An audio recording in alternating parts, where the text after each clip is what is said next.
Hey guys, welcome to Appalachia's Homestead. Patera here with a video for you today. I want to talk to you about something very important. A lot of you guys, again, new to homesteading, getting into homesteading. I have a lot of folks that send me emails or write to me asking, when, if, how, whatnot, they should transition into homesteading.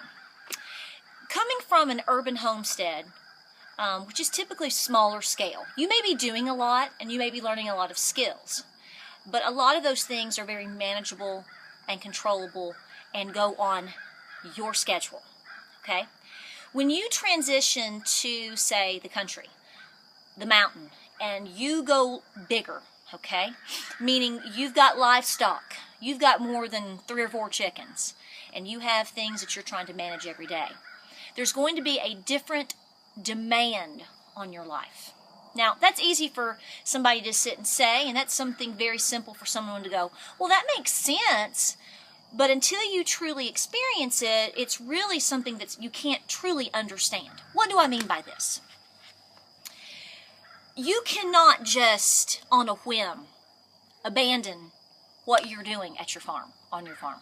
Let me give you a personal example. We had a medical scare this week. I did. I'm okay.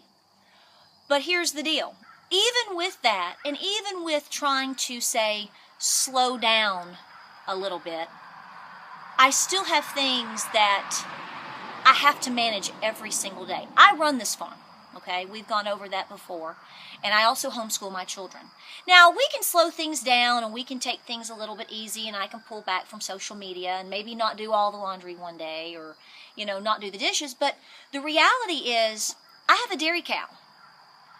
I have 120 plus chickens, I have a farm that has to be ran. Now, does that mean we're going to go hardcore? If, say I get sick or I'm not feeling well, or let's say my children get sick. You have to know how to pull back, but you can't just not do. Now, this isn't necessarily a video to talk about what I do and what I think and what I feel. What this is to really introduce to you, again, in another video form, to the idea that when you take on these responsibilities, okay, and you're the sole individual that's responsible for them, even if you have folks helping you, you have to be there to help manage it.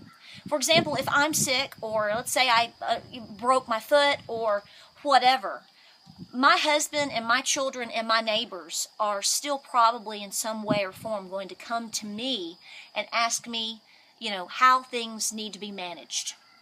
At a minimum, they may ask me to come out and sit and to supervise what they're doing. There's a lot of minute details. I mean, it seems like it would be easy. I'm just going to go feed the cow and throw some hay, and that's the end of it. To some degrees, maybe so. But there is actually a lot of finessing. There is a lot of managing.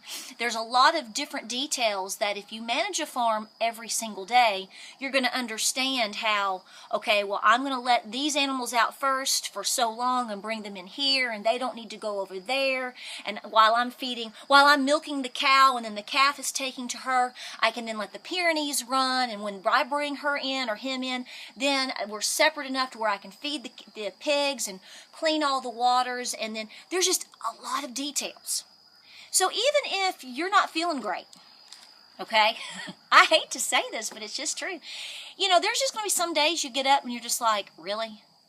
We all have those moments, and that's perfectly understandable. And there's days that you choose to do the minimum. But the thing that you need to know is that the minimum on a farm is probably taking it to the max in terms of work that had to be done, say, in the city or on an urban homestead. And I'm not sure a lot of folks understand that. That doesn't mean that they can't understand it, and that when they ask questions or they say things to you that they're being ugly. I really just don't think they know. I can't not milk my cow. I can't not give hay, give fresh water, feed my dogs, manage my pigs, gather my eggs, because the reality is that when you get to that level where you're not even doing the basics and the things that you should be doing, you're risking your farm, which can be tens of thousands of dollars depending on what you're doing and how you've managed it or what you've done.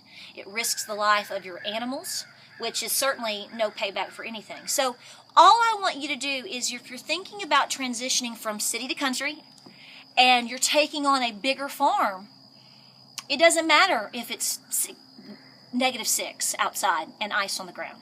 It doesn't matter if you are injured. It doesn't matter or if you have the flu, whatever. You're going to remain interjected in this lifestyle if you really want it to work. Can you pull back some here or there? Sure. Can I stay off Instagram and Facebook a little bit longer during the day and, manage myself a little bit better? Sure. But I still have to get up, and I still have to milk my cow, and I still have to transition my children into school and do all the things that are required of me as a homesteading, homeschooling mom. There's really not a full break. So I hope this makes sense, and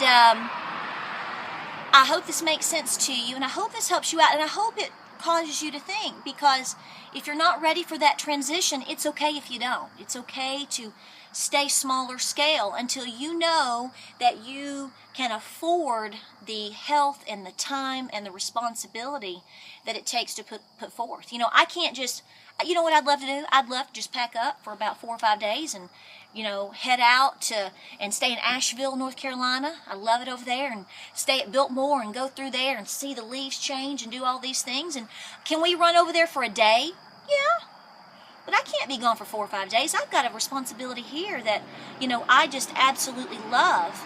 And at the end of the day, that's where my heart is. So that's what matters. I hope this helps you out. If you like what you see here at Appalachia's Homestead, be sure to subscribe and check us out on Facebook and Instagram and our blog and all the things that we're doing to try to, to keep everybody plugged into homesteading and to give you tidbits about our journey, because it's a lot to think about. So we appreciate you watching. We hope you take care, and we'll talk to you soon.